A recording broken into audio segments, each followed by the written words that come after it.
What's going on, everyone? It's Alex here from Alex Physio. Today we're going to be going over 5 exercises that you can do if you've had a whiplash injury.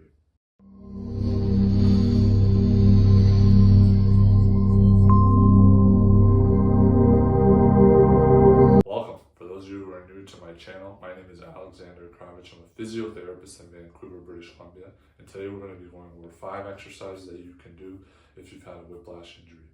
Before we get into it, just a quick summary on whiplash injuries. So whiplash is basically defined as a deceleration, acceleration movement of your neck in response to an event such as a motor vehicle collision. There are 4 levels of whiplash injuries, 1 to 4. 1 is if you just have neck pain. 2 is if you have neck pain and restrictions in your range of motion or tenderness around your neck.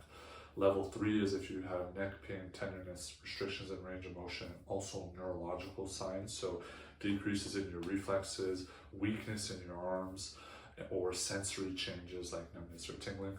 And 4 is all of the above, in addition to a fracture or dislocation of your neck.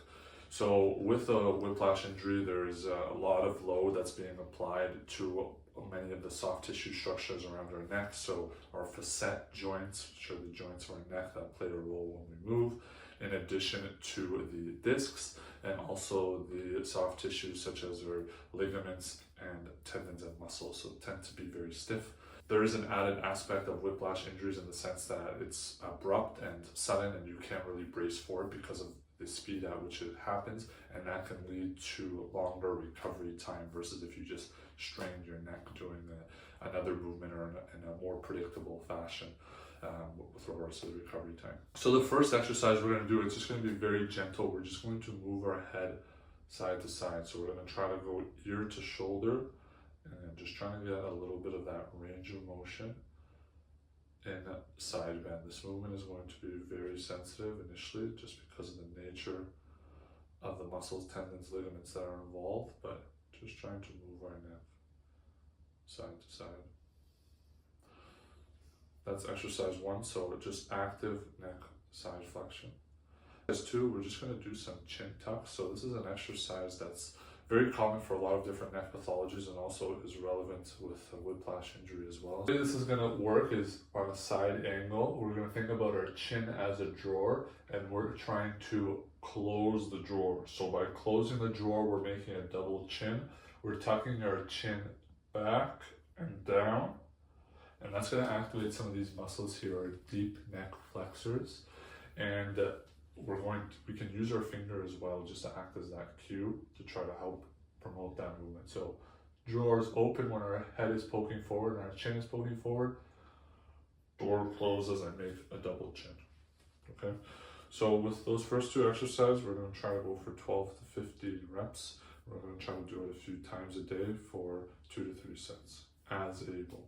Exercise 3, we're going to do a scalene stretch. So the scalene muscles are the muscles on the front and side of your neck that play a role in neck bending. So in order to stretch them, we're going to try to do the opposite and also side bend. So what this is going to look like is you're going to try to look up and you're going to bring your ear to your shoulder. You're going to feel a nice stretch there on the front side of our neck. You can have your hand back behind you as well just to get a little bit more bias.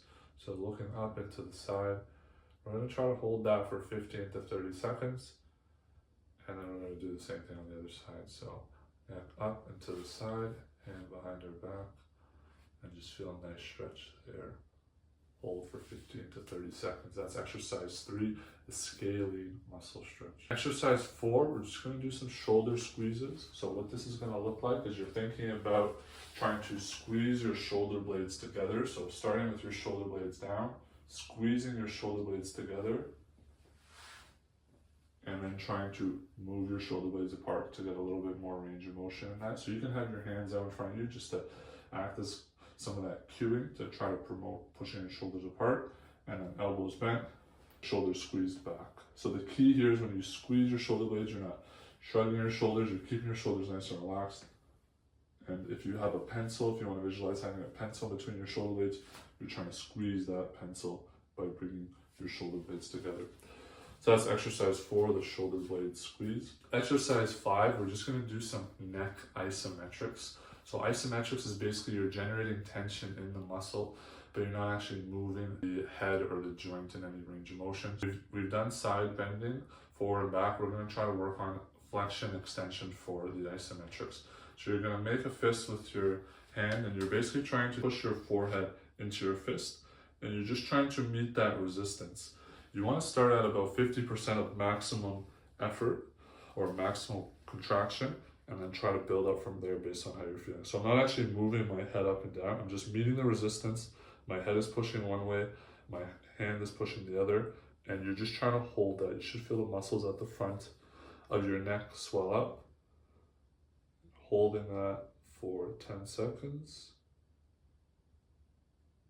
And relax. And then we're going to do the same thing for neck extension. So we're going to do isometric flexion and extension. So for here, you're going to make an open hand. You're going to put it at the back of your skull, and you're trying to push back into your hand as your hand is trying to push your neck down. So you're meeting the resistance. That you're applying with your hand, and you're trying to bring your head back and hold for 10 seconds. Okay, so there you have it. We went over 5 exercises that you can work on if you've had a whiplash injury. Obviously, if you've had the most severe whiplash, which is a fracture or dislocation, these exercises would not be appropriate. But these are exercises generally more for the grade 1 and 2, and maybe 3, depending on what the neurological symptoms that you may have. Give these exercises a go, see how they feel, see how they help with the pain and the stiffness, and see how it goes. Let me know what you thought about this video. We went over 5 exercises. We went over the active range of motion side bend. We went over the chin tucks. We went over the scalene muscle stretch. We went over the shoulder blade squeeze, and we went over the isometric flexion and extension. Have you ever had a whiplash injury after a motor vehicle collision? Let me know down below what your experience has been and what your recovery has been like.